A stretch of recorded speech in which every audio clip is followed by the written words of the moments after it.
আসসালামু আলাইকুম বন্ধুরা, আশা করি সবাই সুস্থ আছেন। বন্ধুরা, অবশেষে রাশিয়া ইউক্রেন যুদ্ধে ছোট আকারের পারমাণবিক বোমা ব্যবহার শুরু করেছেন। ইউক্রেন সম্প্রতি পরীক্ষামূলক হামলার পর ওরেসনিক হাইপারসোনিক মিসাইলের গণহারে উৎপাদিত প্রথম চালান রুশ বাহিনীর পরিষেবায় যুক্ত হয়েছে। শুক্রবার 1 আগস্ট রাশিয়ার প্রেসিডেন্ট ভ্লাদিমির পুতিন এই ঘোষণা দিয়েছেন। গত নভেম্বরে ইউক্রেনের একটি সামরিক কারখানায় হামলা চালিয়ে রাশিয়ার নতুন হাইপারসোনিক ক্ষেপণাস্ত্রটির যুদ্ধ পরীক্ষা চালায়।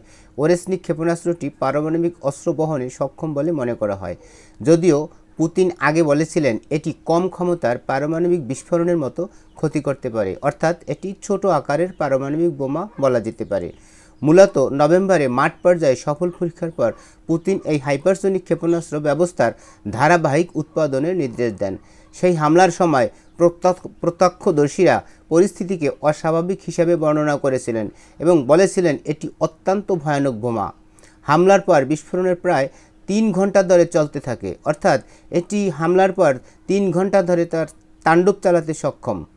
রুশ সংবাদ মাধ্যমের তথ্য অনুসারে ক্ষেপণাস্ত্রটির একাধিক স্বাধীনভাবে পরিচালিত হওয়া ওয়ারহেড রয়েছে, যা একাধিক লক্ষ্যবস্তুতে কার্যত একই সময় আঘাত করতে পারে। এটিকে পারমাণবিক ওয়ারহেড ছাড়াই ভূগর্ভে সুরক্ষিত বাংকার ধ্বংস করতে সক্ষম বলে মনে করেন। এদিকে পুতিন আরও বলেছেন, বেলারুশে ওরেসনিক ক্ষেপণাস্ত্র সরবরাহের প্রশ্নটি সম্ভবত বছরের শেষ নাগাদে সমাধান হয়ে যাবে। উভয় দেশের বিশেষজ্ঞরা এটি মোতায়েনের জন্য অবস্থান প্রস্তুত করার কাজ করছেন। পুতিন আরও ঘোষণা করেন, রুশ বাহিনীর সীমান্ত অঞ্চল দোনেস্ক এবং লুগানস্ক প্রজাতন্ত্র, পাশাপাশি রাশিয়ার জাপোরিজিয়া এবং খেরসন অঞ্চল সহ সমগ্র সংঘাত সম্মুখ রেখা বরাবর এই পারমাণবিক অর্থাৎ ছোট আকারের এই পারমাণবিক বোমা মোতায়েন করতে যাচ্ছেন। তিনি রাশিয়ান সৈন্যদের সাহস এবং বীরত্বকে দায়ী করে প্রশংসা করেছেন যে রাশিয়ান সেনাবাহিনী অত্যন্ত দক্ষ ও সুদক্ষভাবে এই বোমা ব্যবহার করছেন। তো আজকের ভিডিও এ পর্যন্তই। ভিডিওটি ভালো লাগলে সাবস্ক্রাইব করে আমাদের সঙ্গেই থাকবেন এবং ভিডিও সম্পর্কে আপনার মূল্যবান মতামত কমেন্টে জানাবেন।